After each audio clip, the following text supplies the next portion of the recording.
Welcome back to the show. New research has confirmed that the price of groceries is indeed going up across the board. No surprises there, right, folks? Well, it comes as both Woolworths and Coles are reporting an almost 5% increase in profits, equaling to billions more in revenue. So what has gone up the most on our shelves and what is still affordable, and what can you do to save on your weekly shop? A lot of questions. A lot of questions. You know what? Let's bring in Joel Gibson, a finance expert, to answer them. Morning, Joel. What's gone up the most? Well, it's bad news if you love your pears because they're up over 40% compared to last year. And it's also bad news for lovers of smashed avocado on toast because avos are up 37%. And we'll find out in a minute, bread's up over 20%. And of course, bananas, probably the most purchased thing in most supermarkets, up 22% in a year. So it's particularly the fresh fruit categories. And obviously that's bad news because it's part of a healthy diet to eat a lot of fresh fruit. What's the damage across the board? So when you look at the basics, that's what really worries me. It's things like bread and milk and eggs, which everybody buys, right? 23%, 20%, 10% in a year. And that's obviously on top of price rises the year before as well. So we know the ABS says it's a 7.5% average for food inflation. When you look at some of these essentials, it's clear that a lot of people are paying more than 7.5% more than they were a year ago. Has anything actually gone down in price? It has actually. You'll remember in the after the floods up north, we had some serious prices for things like iceberg lettuce and broccoli. We saw $12 lettuces at one point. So it's not surprising some of those things have come down quite dramatically in a year. But that's because they doubled the year before. So really, they haven't even come back to where they were, but they are significantly cheaper than they were a year ago. So that's good news. But that's about it in terms of good news. Little Harper loves that broccoli. I mean, it's the only real veggie that she eats. That's good. She just loves it, yeah. That's great. It's awesome. That's 62% Little down trees, too. I used to call A them. win for Daddy. More at Dan Murphy's on a Friday.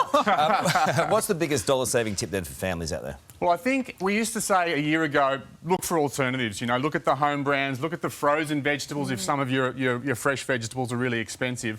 Unfortunately, some of those things have gone up in the past year. Tin tuna 25%, frozen veggies 18%. Tuna gone up?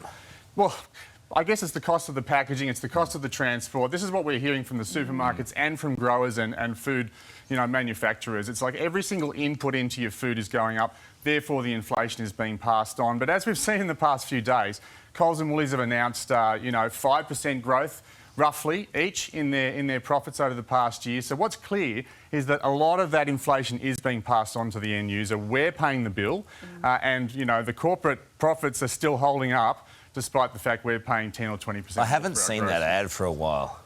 Down, down, down. Anyway, look forward to seeing that. Might have been shelved, I think. Hopefully next year when they say that prices might actually come down, but we'll see. We'll see. Let's hope so. Good on you, mate. Thank you. Australia's economy is staring down a $420 billion financial blow as the climate crisis grows. Nine Federal Politics reporter Reece D'Alessandro joins us now from Canberra. Reece, this dire warning is revealed in today's intergenerational report. That's right, Jane. Good morning to you. This is a report that will make predictions for the next 40 years on the challenges we'll face as a country and whether current government policies are sustainable in the long term. It will speak mostly to the impacts on the federal budget. That is why Federal Treasurer Jim Chalmers will release it in full today. And we know one of those big impacts he and his successors will have to deal with, as you mentioned, is climate change, including a reduction in the nation's production of wheat, as well as more expensive natural disasters. It will warn labour productivity will be hit so hard that it will cut the nation's economic output over the next 40 years by between $135 billion and $423 billion. That's in today's dollars, I should mention. And despite the various challenges on the horizon, Jim Chalmers believes the government is doing all it can to prepare. The pressures on the budget are intensifying rather than easing, and we are making some meaningful changes to the tax system. They are helping us to get the budget in much better nick. That will save us in interest repayments over the course of the intergenerational report period. They will get the budget into better condition, rebuild our buffers. And Jane, we will speak with the Treasurer live on Today just before 8 a.m. We sure will, Reece. Thank you. Well, the property market is on the path of recovery with prices back on the rise, and new data has revealed the postcodes leading the way. Domain property editor Alice Stoltz joins us now. Good morning, Alice. How are prices looking? Good morning, guys. Well, in some parts of the country, prices are snapping back a bit like an elastic band. But what's really interesting about that is normally our premium suburbs in the capitals lead the charge here. But this time in the recovery, we're actually seeing that ripple out to outer, more affordable areas. Purely, obviously, people are under that crunch of affordability and are now broadening out their search areas. It's so strange that prices would be going up. Is it a volume thing? And which suburbs in particular?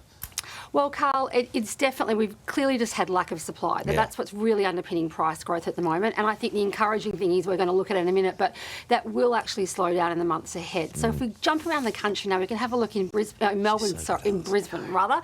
Let's start off in looking at Holland Park at the moment. You can see prices there for houses have gone up 6.8%. Now, what's interesting there is school zone catchment. That's what it's all about. Lack of supply in that area, but families love it for the local government high school. And again, I reckon it's affordability speaking to people all over the country basically at the moment.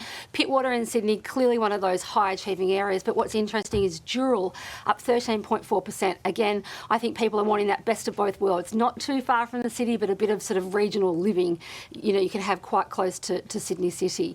Now, looking at Melbourne, really fascinating. Unit prices in Melton have gone up 6.5% and now 865,000 is the median there. Again, that's affordability driving people out further. But you can see it's mixed up with areas like Monash and Whitehorse, around 1.4 million for a house. Over in Adelaide, now Port Adelaide, 430,000 for a unit. Now again, Adelaide's one of our star performing markets around the country at the moment. Prices are there up 11.8%, and a lot of that's that new development in the area. And over in Perth, much like Adelaide, they avoided that big downturn the rest of the country have had. But units there are going up 6.4%, in Bayswater around $290,000. So I think what's fascinating here, Carl and Jane, is that we're actually seeing sort of the disparity between different areas of that price growth. Again, it's normally those really blue chip premium postcodes, but people are now really sort of getting on the bandwagon and looking out further afield. Which is okay if you're selling, but what if you're a buyer? Look, Jane, I think buyers should take some solace for the fact that we're not likely to see that mad growth of prices we saw during the pandemic. This is going to be more moderate price growth. Also, a little bit of a tip, we are seeing a lot of investors offload townhouses and units. So first home buyers are starting to go back into that area, and I do think it's worth looking at purely because it might get your leg onto the ladder and it's much more affordable than buying a house. It works against education too, doesn't it? Interesting point you made about the property prices around government schools, good government schools, people with money going in there and driving up the prices just so they can send their kids there. That's right, and avoid paying school fees. Miss out again. Yep, that's 100% right. Thank you so much. Interesting. Well, along with everything else, retirement is getting more and more expensive for Australians. New data showing the cost of living comfortably in your golden years has now reached a record high. Today, money expert Effie Zahos here to break it all down. Effie, how much do you need now? Look, it's quite disturbing. What this shows is the cost of retirement is actually outpacing inflation. So the numbers that come out this morning, as you point out, Jane, they have reached historic levels.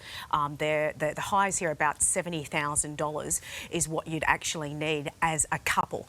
So it's jumped up 6.1% up until June. And remember, inflation's only 6%. Oh, that's a pipe dream for some people. It is. And this is what they call comfortable lifestyle. Now, let me put this in perspective. What does that actually mean? It means you get a holiday once every 7 years overseas. Yes, so you hear comfortable and you think you're living it up. But when I looked at the actual details, it's one trip a year if you've got family interstate. Now, you could have less under a basic lifestyle, but this is very disturbing for people who are about to retire right now. So what does this money buy? Where are they spending it? Yeah, because you can think, hey, that looks like a lot of money. What can I get for it? Look at the actual budget breakdown per week. No surprises here. Household, food and leisure are the top three there. Now, you could say leisure, well, what are they spending that on? That can be cut in half if you actually want a basic lifestyle, or modest lifestyle, sorry. But that, like I said, was one trip every 7 years, one domestic trip once a year. Households, that's upgrading your fridge. That's being able to do a subscription service. Food made up a big bulk as well because retirees do actually spend more on their food bills. The grey armies, that's why they're on their caravans all the time is that it's a cheaper way to see things, right? And so they know what they're doing with what little they have. Well, they have to manage it, yeah. But moving forward, what do they do if the costs keep increasing? So this is the thing, you're probably looking at this and thinking, there's no way my super's going to have that, or I don't have that in there. Now, unfortunately, if you're about to retire now, the quickest thing you could possibly do is get that sweet spot between the pension and super. The good news is September 20, we will see the pension rates go up slightly. So some predictions $17, here. you can't get a kebab. It's not going to get you much, but I would say get this information, go to Services Australia, talk to a financial information officer and find that sweet spot, or contact your super fund to see, because sometimes less in super can mean more.